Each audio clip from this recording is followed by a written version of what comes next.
Hello guys, welcome to your channel study classes. आज की इस वीडियो में हम बात करेंगे स्ट्रक्चर ऑफ एटम, जो कि आपके चैप्टर 4 है। तो चलिए इस पर देखते हैं कि आखिर स्ट्रक्चर ऑफ एटम है क्या। एटम्स के जो अंदर मॉलिक्यूल्स होते हैं, न्यूक्लियस होती है, उनकी स्ट्रक्चर कैसी होती है, उनकी डायमेंशंस कैसी होती हैं, तो इस बारे में इसमें डीपली पढ़ेंगे। उनका डिस्कवरी किसने किया, कैसे किया, क्या क्या उसके पीछे रीजंस थे। तो चलिए शुरू करते हैं। चार्ज पार्टिकल्स, जो सबसे पहला चीज़ आता है कि मैटर में चार्ज होती है, ठीक है। तो आखिर ये चार्ज आती कहाँ से, ये चार्ज बनती कैसे है, ये चार्ज ट्रांसफ़र कैसे होती है।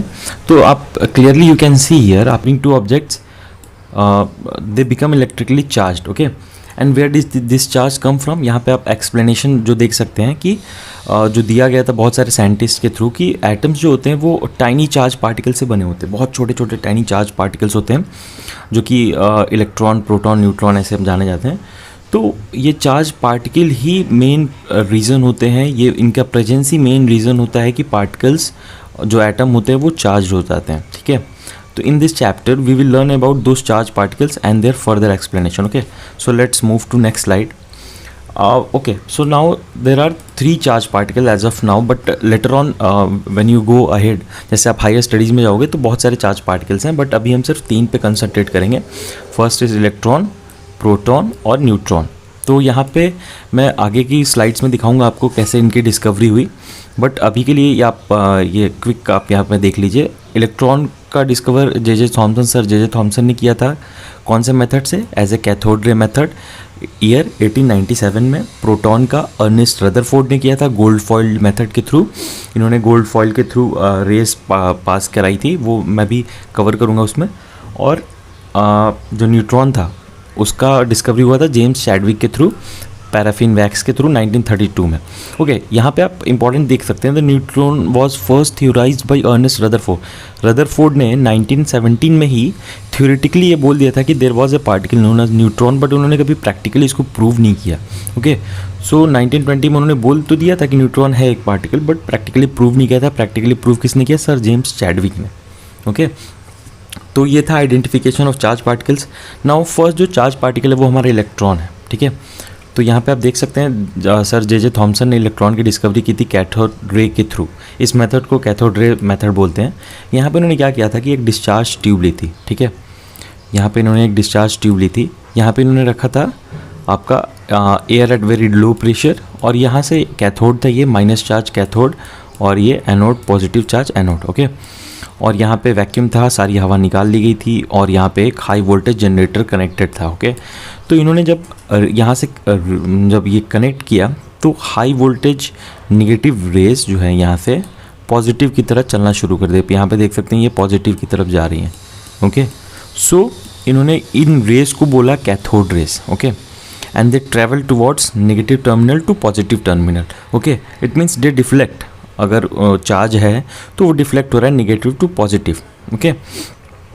तो ये था कैथोड रेस, और इन कैथोड रेस में जो पार्टिकल हैं उन्हीं पार्टिकल्स को बोला गया इलेक्ट्रॉन, ओके।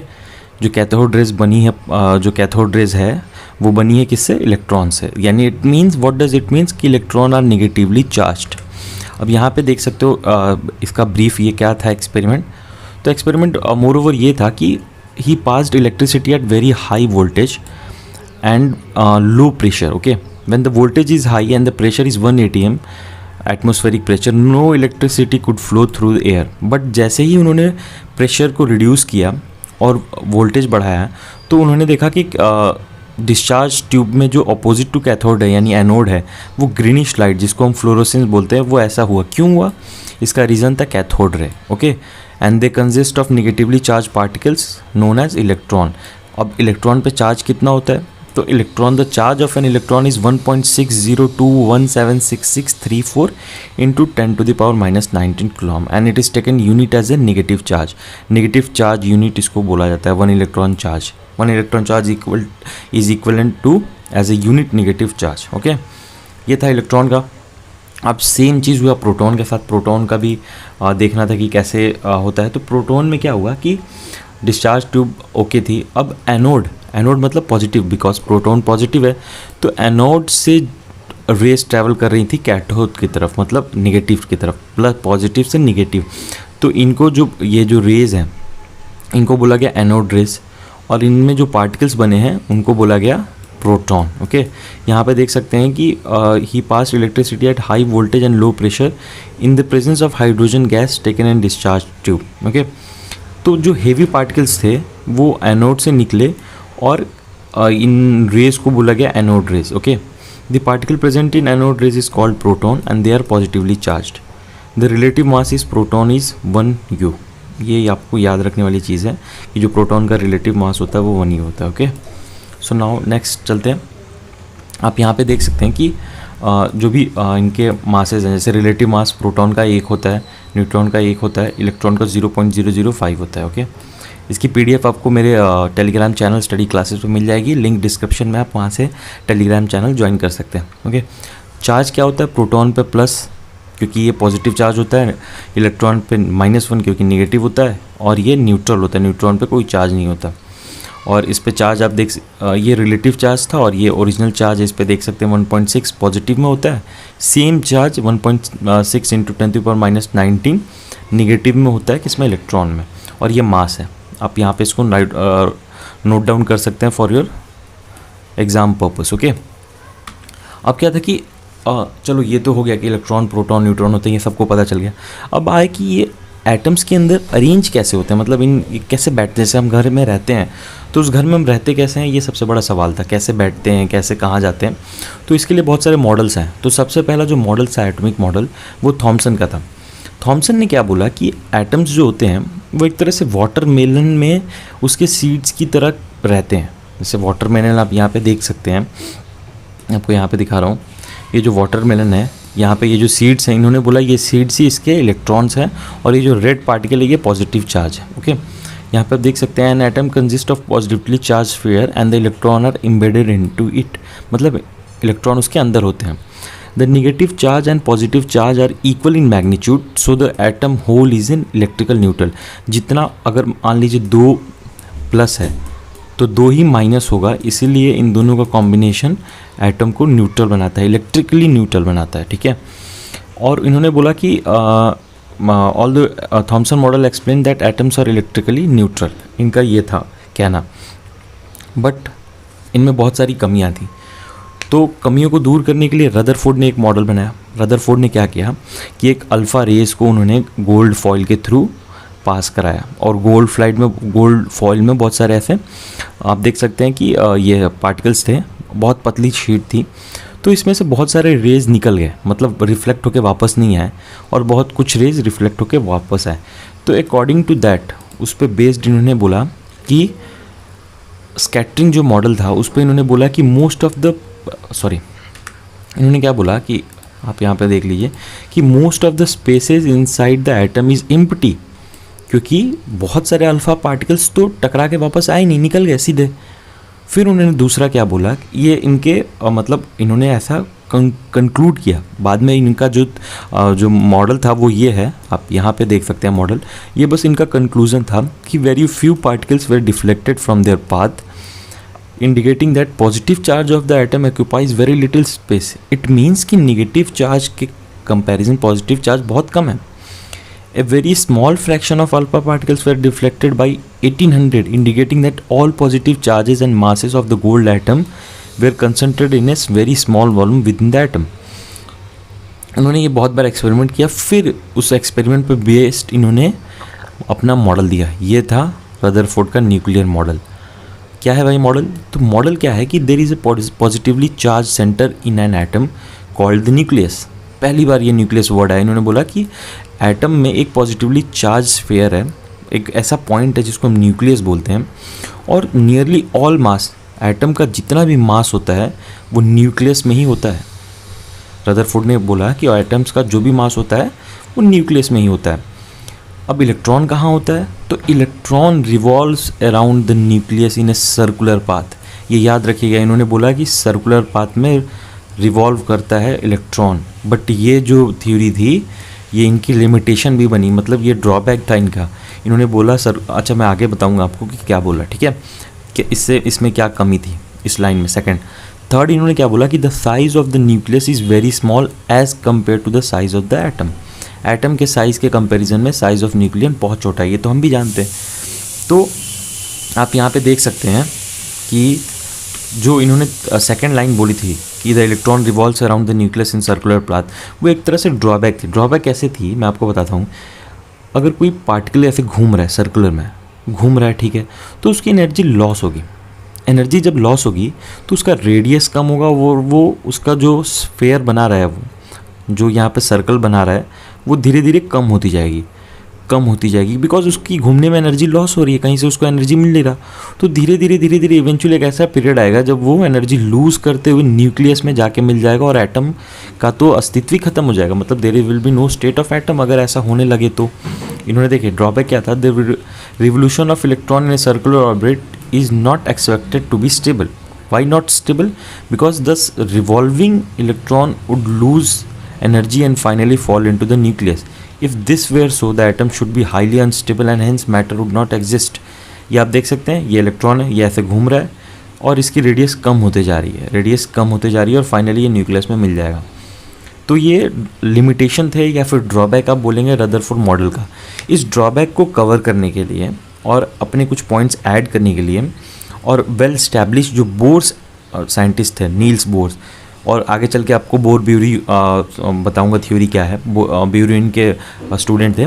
तो नील्स बोर ने एक अपना एटॉमिक मॉडल दिया और उनका मॉडल मतलब फेमस मॉडल था उनका मॉडल।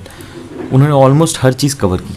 उन्होंने क्या बोला, बोर्स एटॉमिक मॉडल, उन्होंने क्या बोला कि ठीक है, atom made up of 3 particles due to presence of equal number of negatively charge electron and positively charge proton. जो एटम पे होल चार्ज होता है वो इलेक्ट्रिकली न्यूट्रल होता है, पहली बात उन्होंने बताई। दूसरा उनका क्या पॉइंट था, ये तो सारी बात ये बात हर साइंटिस्ट ने बोली थी। दूसरा क्या था कि the proton and the neutron are located in the small nucleus at the center and atom due to presence of proton nucleus is positively charge. ये जो न्यूक्लियस है इसका, इस पे चार्ज होता है पॉजिटिव, क्योंकि न्यूट्रॉन का तो चार्ज 0 होता है, तो ये होल में एज ए होल ये पॉजिटिवली चार्ज होगा। Okay, the electron revolves around the nucleus in fixed circular path. ये है that is the energy path और द एनर्जी लेवल और द एनर्जी शेल। और रदरफोर्ड ने बोला था कि एक सर्कुलर पाथ होता है, फिक्स्ड नहीं होता। उन्होंने फिक्स्ड वर्ड यूज़ नहीं किया था, उन्होंने बोला था फिक्स्ड पाथ होता है, वो भी एनर्जी लेवल होता है। द एनर्जी लेवल और the shell is represented in 2 ways, that is KLMN। यहाँ पे आप देख सकते हैं न्यूक्लियस हो गया, एनर्जी बैंड 1 2 3 4, KLMN और 1 2 3 4। ओके, और इसका फॉर्मूला होता है कैलकुलेट करने का, 2 कितने इलेक्ट्रॉन है तो 2n²। The first energy level और the K shell can maximum hold 2 electrons. यहाँ पे 2 इलेक्ट्रॉन से ज़्यादा नहीं घूम सकते, एक यहाँ पे तो एक यहाँ पे। और यहाँ पे फॉर्मूला आप देख सकते हैं 2n²। जैसे L में जाएंगे तो L में n की वैल्यू 2 होती है, तो 2 × 4 n², 2 2 4 यानी 8 हो गए। इसमें 8 इलेक्ट्रॉन हो सकते हैं और ऐसे 2 8 16 ऐसे करके आगे जाता है। और उन्होंने बोला था कि when an electron gain an energy its jump from lower energy to higher energy and vice वर्सा।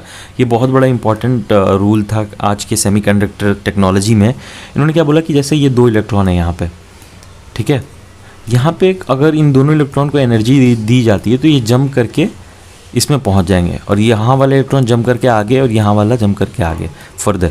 तो यानी जब एनर्जी दी जाती है तो इलेक्ट्रॉन जंप करके lower energy level to higher, और जब एनर्जी ली जाती है तब इलेक्ट्रॉन जंप करके higher energy level to lower में चला जाता है। ये था बोर्स। अब इनकी भी कुछ लिमिटेशंस थी। इनकी क्या लिमिटेशंस थी आप यहाँ पे देख पाएंगे कि इनकी लिमिटेशन थी कि ये फेल्ड हुआ किसमें, कि स्टार्क इफेक्ट क्या होता है कि इलेक्ट्रिक फील्ड का जो इफ़ेक्ट होता है किसी एटम पे, वो ये नहीं बता पाते थे कि अगर हम किसी एटम में इलेक्ट्रिक करंट या फिर इलेक्ट्रिक फील्ड प्रोड्यूस करें या इंट्रोड्यूस कराएं तो एटम्स की जो कंस्ट्रक्शन है, वो जो इलेक्ट्रॉन प्रोटॉन, जो एनर्जी शेल, एनर्जी बॉन्ड, वो कैसे बिहेव करेगी, उसका क्या स्ट्रक्चर होगा, वो सारी चीज़ें उन्होंने डिटेल्स में नहीं बताई। और इन्होंने बोला कि इट वायलेट्स हाइंसबर्ग अनसर्टेनिटी प्रिंसिपल।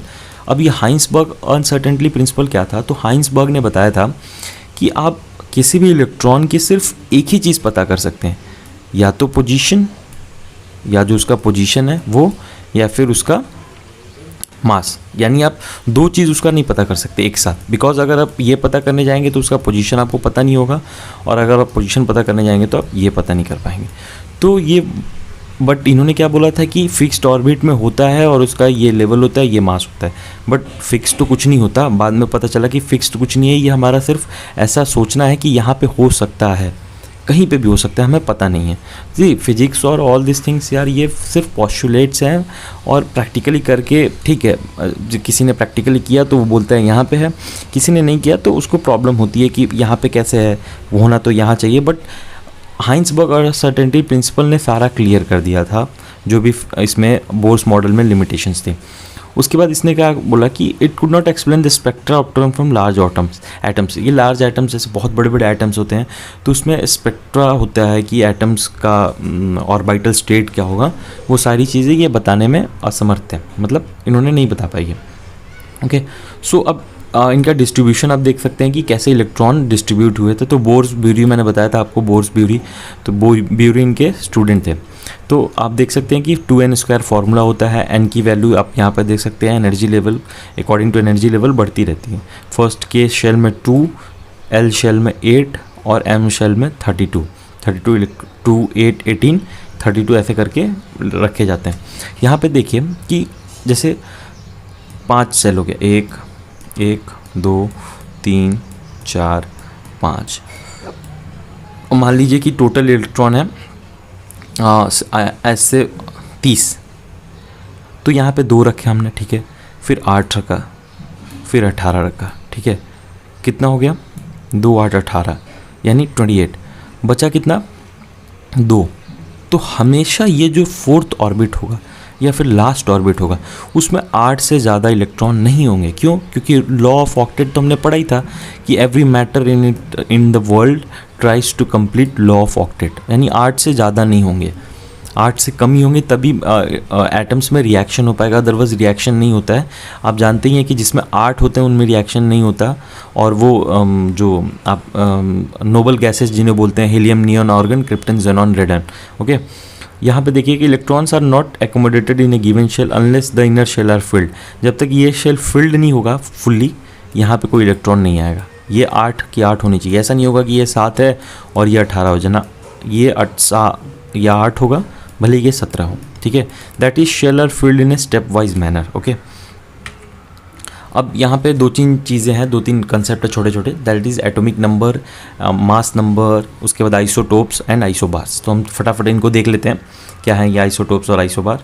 चलिए अब हम बात करते हैं एटॉमिक नंबर की। ओके, तो the number of proton, atomic number किसे बोलते हैं कि किसी भी एटम में नंबर ऑफ प्रोटॉन होते हैं, उन्हीं को हम बोला जाता है एटॉमिक नंबर, और इसको डिनोट करते हैं Z से। एग्जाम्पल के तौर पे देखिए लिथियम, बोरॉन, ऑक्सीजन। ऑक्सीजन में 8 प्रोटॉन होते हैं, और यह आपको पता है कि जितने प्रोटॉन होते हैं उतने इलेक्ट्रॉन होते हैं। तो द मास नंबर, ये हो गया atomic number. Okay, mass number क्या है? Mass number define the sum of total protons and neutrons in the nucleus of atom, it is denoted by A। तो मास नंबर क्या है भाई कि ये सिंबल हो गया, मान लीजिए इसमें ऑक्सीजन हो गया, तो इसमें क्या है एटॉमिक मास नंबर आता है ऊपर और एटॉमिक नंबर नीचे, ठीक है। अब बात करते हैं isotopes and isobars. Isotopes means क्या होता है कि are defined as the atoms of the same element having same atomic number but different mass. कैसे? अब ये कैसे होगा? जैसे हाइड्रोजन एटम है, हाइड्रोजन एटम में अगर 1 हाइड्रोजन एटम है, ठीक है, तो इसको हम बोलते हैं प्रोटियम। 2 है तो ड्यूटेरियम, 3 है तो ट्रिटियम। तो atomic number of each is 1, atomic number तो 1 है, बट एटॉमिक मास यानी number of mass proton plus neutron ये ज़्यादा है, जिसमें चेंज हो रहा है तो उसका बिहेवियर भी ऑलमोस्ट चेंज होता है। ड्यूटेरियम हेवी वाटर बोलते हैं इसको हम, ठीक है, D2O से बनता है, तो इसमें ड्यूटेरियम ये यूज़ होता है D2। तो ये सारे एग्जांपल्स हैं, आप यहाँ पे देख सकते हैं। एप्लीकेशन कहाँ कहाँ का है? तो some isotopes have special properties which can find them useful. कहाँ कहाँ? तो isotope of uranium nuclear reactor में होता है। कोबाल्ट का जो आइसोटोप यूज़ होता है वो ट्रीटमेंट ऑफ कैंसर होता है। एंड आयोडीन का होता है ट्रीटमेंट ऑफ गॉइट्रे। ओके, ये एक बीमारी है। तो ये सारी चीज़ें हैं एप्लीकेशन ऑफ आइसोटोप्स। अब आइसोबार में क्या होता है कि atom of different element with atomic number which have the same mass number as isobar. See यहाँ पे आप देखिए कैल्शियम एटॉमिक नंबर है 20 और आर्गन का एटॉमिक नंबर है 18। The number of protons present in these atom is different but the mass number of both element is 40। जो mass number है वो कितना है 40। और इनका बिहेवियर भी चेंज रहता है, मतलब बिहेवियर भी ऐसा नहीं है कि ये एक टाइप रहते हैं, बिहेवियर भी चेंज होता है। तो ओवरऑल टोटल यही था। ये आपकी इस स्लाइड की PDF आपको टेलीग्राम चैनल पे मिल जाएगी। प्लीज़ उस टेलीग्राम चैनल को ज्वाइन कीजिए और चैनल को लाइक कीजिए, सब्सक्राइब कीजिए, शेयर कीजिए। नेक्स्ट चैप्टर कल के वीडियो में अपलोड हो जाएगा। तो तब तक के लिए thank you, take care, stay safe.